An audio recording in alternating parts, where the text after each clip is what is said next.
आज के इस साइबर अलर्ट के सेगमेंट में हम बात करेंगे डिजिटल दुनिया से जुड़े सेफ्टी और सिक्योरिटी के मुद्दे पे, जो कि आज हमारी लाइफ का एक बहुत ही इम्पोर्टेंट हिस्सा है। और आज हम जिस विषय पर बात करने जा रहे हैं वो बहुत ही महत्वपूर्ण है। वो है सीडेक के द्वारा आयोजित साइबर सिक्योरिटी अवेयरनेस वीक 2025। साथ ही इस जो सप्ताह है इसका जो महत्वपूर्ण कार्य है वो ये है कि किस प्रकार से लोगों को जागरूक किया जाए और साइबर सेफ्टी के अलावा साइबर हाइजीन यानी साइबर जो हाइजीन है उसके बारे में जागरूक किया जाए, उसके विषय में आज हम जानकारी हासिल करेंगे। हमारे साथ आज स्टूडियो में मौजूद हैं सीडेक नोएडा में साइंटिस्ट ई के पद पर कार्यरत कांति सिंह सेंगर जी। कांति जी नमस्कार, आपका बहुत बहुत स्वागत है हमारे स्टूडियोज में डीडी मॉर्निंग शो में। सबसे पहले आपसे जानना चाहेंगे, चूंकि हम जान रहे हैं कि सीडेक आयोजित कर रहा है साइबर सिक्योरिटी अवेयरनेस वीक 2025, ये क्या है इसमें और इसका जो प्रासंगिकता है इसकी वो क्या है?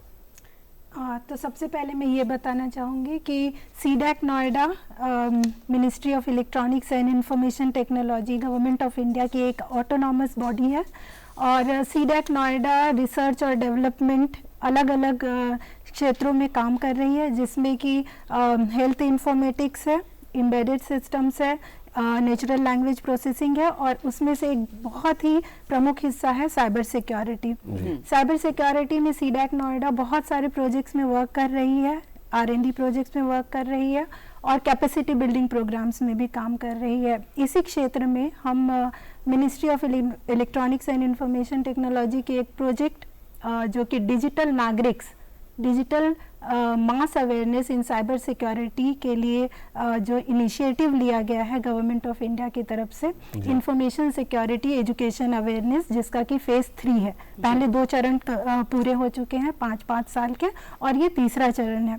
तो ISEA फेज 3 में सीडेक नोएडा, IIT रुड़की, NIT कुरुक्षेत्र, इसी तरीके के अलग अलग संस्थाओं के साथ मिल करके हम RCC रीजनल कोऑर्डिनेशन सेंटर की तरह काम कर रहे हैं और हमारा एक ही उद्देश्य है कि इसमें हमें कैपेसिटी बिल्डिंग करनी है टीचर्स, स्टूडेंट्स, जनरल पब्लिक के लिए, गवर्नमेंट ऑफिशियल्स के लिए और लॉ इन्फोर्समेंट एजेंसीज के लिए। और इसी को आगे बढ़ाते हुए हमने जो साइबर सिक्योरिटी अवेयरनेस वीक आयोजित किया है 25 से लेकर के 31 मार्च तक का, और ये प्रोग्राम हम कर रहे हैं यूनिवर्सिटी ऑफ दिल्ली और यूपी पुलिस और दिल्ली पुलिस के सहयोग के साथ में।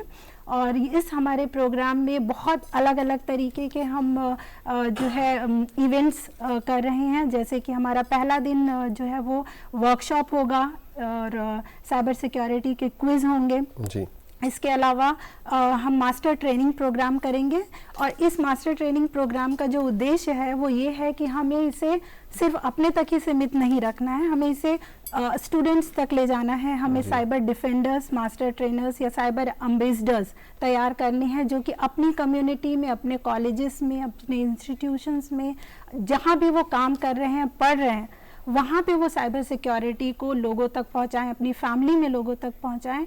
और इस प्रोग्राम में एक गवर्नमेंट जो है इसको और बढ़ावा देने के लिए एक स्मॉल टोकन ऑफ अप्रिशिएशन कह सकते हैं कि जिसमें जो स्कूल के टीचर्स हैं, जो SCRT, NCRT, CBSE इस तरीके के स्कूल में जो टीचर्स का जो है अपनी सेवाएं दे रहे हैं, उनके लिए 1500 और जो स्टूडेंट्स हैं उनके लिए 1500 जो हमारे वॉलंटियर्स हैं। इसके अलावा जो कॉलेज में प्रोफेसर्स हैं या जो कॉलेज में या इंडस्ट्री में वर्क कर रहे हैं, उनको 2000 रुपीज़ का एक स्मॉल टोकन ऑफ अप्रिशिएशन है कि ताकि वो भी इस दिशा में काम करें और एक डिजिटल नागरिक, जो मेन उद्देश्य है वो है डिजिटल नागरिक तैयार करना। और इसी उद्देश्य से आज हम यहाँ भी चर्चा कर रहे हैं और आज हमारा इनॉग्रल प्रोग्राम है जो कि हम यूनिवर्सिटी ऑफ दिल्ली के साथ में शुरू कर रहे हैं। तो पहले तो congratulations and all the best for the programme. तो जिस तरह से अभी आपने बताया साइबर सिक्योरिटी अवेयरनेस वीक के बारे में, और तो ये जो भी चीज़ें अभी आपने बताई, तो हम कह सकते हैं कि ये वो गतिविधियां हैं जो आप आज इस प्रोग्राम में करने वाले हैं या आगे करेंगे? इसके हाँ, जैसे मैंने कहा कि मास्टर ट्रेनिंग है, वर्कशॉप है, क्विज है, इसके अलावा हम जैसे नुक्कड़ नाटक, अच्छा, रोड शो ओके। और वॉकाथन है, और इसके अलावा हम जो पुलिस ऑफिसर्स हैं उनके साथ भी मिल करके कुछ वर्कशॉप्स करेंगे कम्युनिटीज के लिए, ओके। जैसे RWA है, उनके साथ भी हम मिल करके साइबर सिक्योरिटी अवेयरनेस के प्रोग्राम करेंगे। ऐसे टॉपिक्स कवर करेंगे जो उनके डेली बेसिस basis पे। हाँ, उन्हें जो हेल्प कर सके, क्योंकि हर एक व्यक्ति जो है आज के दिन में, आज के समय में किसी ना किसी तरीके से डिजिटल डिवाइसेस का यूज़ कर रहा है, चाहे वो मोबाइल हो, लैपटॉप्स हो, बच्चों से लेकर के बड़े तक, और सोशल मीडिया में और डिफरेंट टाइप्स के एप्लीकेशंस का यूज़ कर रहे हैं गेमिंग के लिए। तो थोड़ा सा सचेत रहने की, थोड़ा सा अवेयरनेस की जरूरत है कि यूज करें, बट उन्हें ये भी पता हो कि क्या सही है और क्या गलत है। बिल्कुल, क्योंकि आजकल हमारी मोस्टली जो लाइफ है वो ऑनलाइन ही हो चुकी है, तो ऐसे में साइबर सिक्योरिटी की प्रायोरिटी पर ध्यान देना बहुत जरूरी मुद्दा बन जाता है। ग्रोसरी से लेके नेट बैंकिंग तक हम सारा कुछ ऑनलाइन हो चुका है। कांति जी, डिजिटल सुरक्षा की हम यहाँ पर बात कर रहे हैं, आपने कहा डिजिटल नागरिक आप तैयार करने की कोशिश कर रही हैं, हम साइबर हाइजीन की भी बात कर रहे हैं, तो ये जो डिजिटल स्वच्छता है और जो डिजिटल नागरिक है, ये दोनों आपस में किस प्रकार से जुड़े हुए हैं? डिजिटल सुरक्षा की हम बात करें, ये आपस में कैसे जुड़े हुए हैं? डिजिटल सुरक्षा का मतलब ये है कि आप सुरक्षित हैं किसी भी तरीके के ऐसे थ्रेट से, मैलवेयर से, वायरस से या डेटा के लॉस से जो आपके न या तो आपकी आइडेंटिटी को स्टील कर सकते हैं, चुरा सकते हैं, या आपके डेटा का लॉस करा सकते हैं, या आपके रिपुटेशन को डैमेज कर सकते हैं किसी भी तरीके से। तो अगर आपका डिवाइस जिसमें आपका पर्सनल डेटा है, अगर वो सुरक्षित है, तो आप कह सकते हैं कि आपकी जो आइडेंटिटी है डिजिटल वर्ल्ड में वो सुरक्षित है। और इसे करने के लिए जो हम सेट ऑफ प्रैक्टिसेस, जो तरीके हैं, जो डेली हैबिट्स हैं, जो हमें अपनाने होते हैं, उन्हें हम साइबर हाइजीन कहते हैं। हाइजीन जो हम जनरल अपने यूज़ करते हैं, वही उसी के साथ जब हम साइबर हाइजीन जोड़ देते हैं, इसका मतलब है कि जो डिजिटल डिवाइसेस हैं जो हम डेली यूज़ कर रहे हैं, हम उन्हें कैसे हाइजीन कहते हैं, हम उन्हें कैसे क्लीन रखें। क्लीन किससे रखना है? हमें क्लीन रखना है अलग अलग तरीके के मैलवेयर से, क्योंकि हम different types of applications install कर रहे हैं, हम अलग अलग तरीके के वेबसाइट्स को क्लिक कर रहे हैं, डाउनलोड कर रहे हैं, इंस्टॉल कर रहे हैं। तो अगर हम इन चीज़ों को यूज़ कर रहे हैं तो उसके डूज क्या है, उसके डोंट्स क्या है, किस तरीके से यूज़ करें, क्या ना करें और क्या करें। तो ये साइबर हाइजीन उन सेट ऑफ प्रैक्टिसेस को हमें बताता है कि जिससे कि हमें personal loss, data of loss, personal damages, reputation, और इसके अलावा कि हमारे किसी भी तरीके से ऐसा कुछ सोशल मीडिया से रिलेटेड कोई भी हमें नुकसान ना हो, हम यूज भी करें और हम सुरक्षित भी रहें। बिल्कुल, आपने कहा कि ग्रोसरी से लेकर नेट बैंकिंग तक आज हर जगह पे हम लोग ऑनलाइन हो गए हैं, तो ऐसे में साइबर हाइजीन हम समझते हैं कि हमारे लिए बहुत इंपॉर्टेंट है। तो डेली लाइफ में हम इसको कैसे लागू कर सकते हैं कि हम सेफ रहें, सुरक्षित रहें?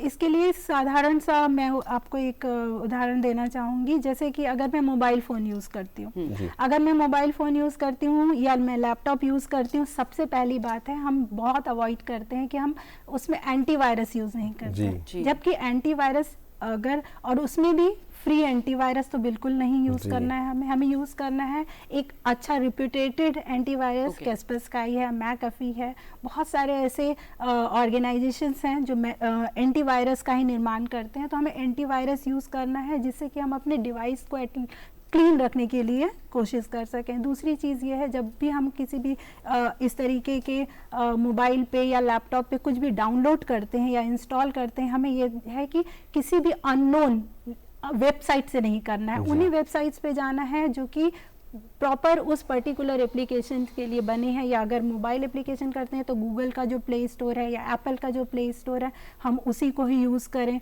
हम जब भी किसी सोशल मीडिया पे या मोबाइल फ़ोन पे अगर हमें कोई मैसेज मिलता है ईमेल के थ्रू, SMS के थ्रू, जिसे हम फिशिंग, स्मिशिंग, या कई बार अगर वॉइस कॉल के थ्रू आता है तो हम विशिंग भी कहते हैं। तो हम अगर किसी भी तरीके से वॉइस हो, टेक्स्ट हो, कोई फाइल हो, मीडिया कुछ भी हो सकता है ना, टेक्स्ट है, ऑडियो है, वीडियो है, इमेजेस है, कुछ भी हो सकता है।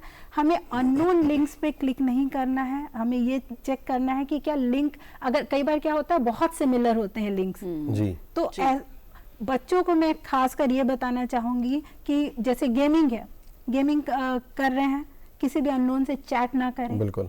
जनरली होता क्या है, बच्चे अननोन प्रोफाइल्स होते हैं, चैट कर Chatting लेते start हैं, वो करते कुछ पॉइंट्स देते हैं, मिलके गेम भी खेलते हैं।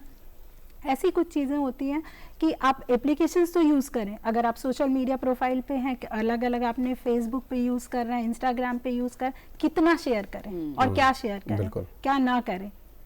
आपकी इमेजेस हैं, वीडियोस हैं, टेक्स्ट है, इवन आपके सेंटिमेंट्स, बिल्कुल। How much needs to be shared Right. And how much needs to be protected. Exactly. ये डेटा प्रोटेक्शन है। बिल्कुल। आपकी पर्सनल आइडेंटिटी है, जो पर्सनल आइडेंटिफाइबल इंफॉर्मेशन, जिससे आपके एक जो इंडिविजुअल के बारे में इंफॉर्मेशन बिल्कुल। मिलती है, उसे प्रोटेक्ट करना बहुत ज़रूरी है। और यही छोटे छोटे जो तरीके हैं, जो छोटे छोटे डूज एंड डोंट्स है, इतना ही करना है और ऐसे ही करना है, जी। वही हमें सुरक्षित रख सकता रख है। सकता है। क्योंकि जो साइबर ठग है वो शायद हमको पीछा करते हैं डिजिटली, इसीलिए आप ये सब चीजें कह रही हैं कि ताकि उन्हें ज्यादा इन्फॉर्मेशन ना मिले। बच्चों को भी साइबर स्टॉकिंग, साइबर बुलिंग, अलग अलग तरीके के हैं। फिशिंग है, जिसमें आपको कई बार मैसेज आता है कि आपको ये लॉटरी मिली है, ये ऑफर बिल्कुल। है, या कई बार क्रिसमस में, दिवाली में इस तरीके के आपको मैसेजेस आते हैं, जी। जिसमें आपको एक्चुअली हम बात करते हैं कि हमारा नेटवर्क वल्नरेबल है। वल्नरेबल है मतलब वीक है, कमज़ोर है।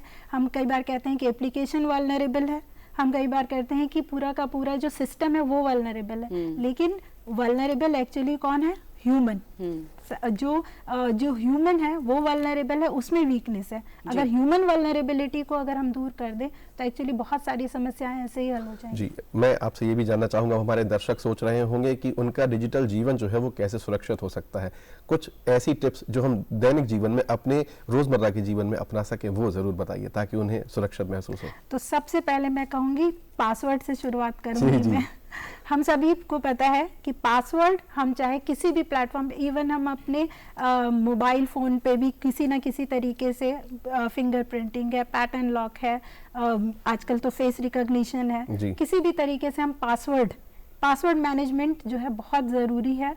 और सिर्फ पासवर्ड क्रिएट नहीं करना है, यूज़ नहीं करना है, बल्कि उसे रेगुलरली अपडेट करना है। जी। और आज जो नए मैंडेट्स हैं उसके हिसाब से ये है कि आप पासवर्ड में, पहले ये होता था कि आप इतनी ही लेंथ हो, 8 जी। कैरेक्टर्स लॉन्ग हो, 12 कैरेक्टर्स लॉन्ग हो, उसके बाद उसमें स्पेशल कैरेक्टर हो, एक अपर केस हो, एक लोअर केस हो। लेकिन अभी जो नए रेगुलेशंस आए हैं, आप उसमें लेंथ हो, जी। पासवर्ड की लेंथ एटलीस्ट 12 कैरेक्टर्स हो। रेगुलरली आप उसे 15 से 20 दिनों में अपडेट कीजिए, एंटीवायरस का इस्तेमाल कीजिए। Right. जो भी आपके अगर क्लीन रखिए अपने हार्ड डिस्क को। अगर जो भी आप इस्तेमाल नहीं करते हैं, ऐसे एप्लीकेशन जो यूज़ में नहीं है, उन्हें डिलीट कीजिए। जब भी आप कुछ डाउनलोड करते हैं तो उनके परमिशंस को ज़रूर चेक कीजिए कि आप अलाउ कर रहे हैं, लोकेशंस को अलाउ कर रहे हैं, कॉन्टेक्स्ट को अलाउ कर रहे हैं। तो that we need to check. जी बिल्कुल। तो मैम साथ ही हम आपसे ये जानना चाहते हैं कि अगर किसी के साथ कोई साइबर अपराध हो भी जाता है तो उसमें उसे क्या करना चाहिए, कहाँ रिपोर्ट करनी चाहिए? तो सबसे पहली बात यह है कि अगर किसी के साथ साइबर अपराध हो जाए तो पहली बात है पैनिक नहीं होना है, संयम रखना है, थोड़ा पेशेंस रखना है। बहुत सारे गवर्नमेंट ऑफ इंडिया ने ऐसे प्लेटफॉर्म्स अवेलेबल कराए हैं जिस पे हम रजिस्ट्रेशन कर सकते हैं, कंप्लेंट रजिस्टर कर सकते हैं। जैसे कि सबसे पहले cybercrime.gov.in है, जहाँ पे कंप्लेन की जा सकती है, चाहे फाइनेंशियल फ्रॉड से रिलेटेड हो, पर्सनल किसी सोशल मीडिया पे अगर आपका किसी तरीके का डेटा हैक हुआ है उससे भी रिलेटेड कर सकते हैं, ऑर्गेनाइजेशन का भी। इसके अलावा 1930 है जिस पे आप संपर्क कर सकते हैं, और बहुत सारे और भी माध्यम हैं। तो अगर हम महिलाओं और बच्चों की बात करते हैं तो वो अपने आप को कैसे डिजिटली सेफ रख सकती हैं ताकि वो साइबर अपराधों से अपने आप को बचा सकें? उनको भी आप क्या टिप्स देना चाहेंगे? महिलाओं के लिए तो मैं यही कहूँगी कि सबसे पहले जब भी वो किसी भी तरीके का एप्लीकेशन यूज़ करती हैं, मोबाइल एप्लीकेशंस यूज़ करती हैं, तो अपने जो इमेजेस हैं, वीडियोज़ हैं, मोस्टली क्या होता है कि कहीं भी कुछ भी कितना भी डेटा अपलोड कर देते हैं, तो थोड़ा सा ध्यान रखें।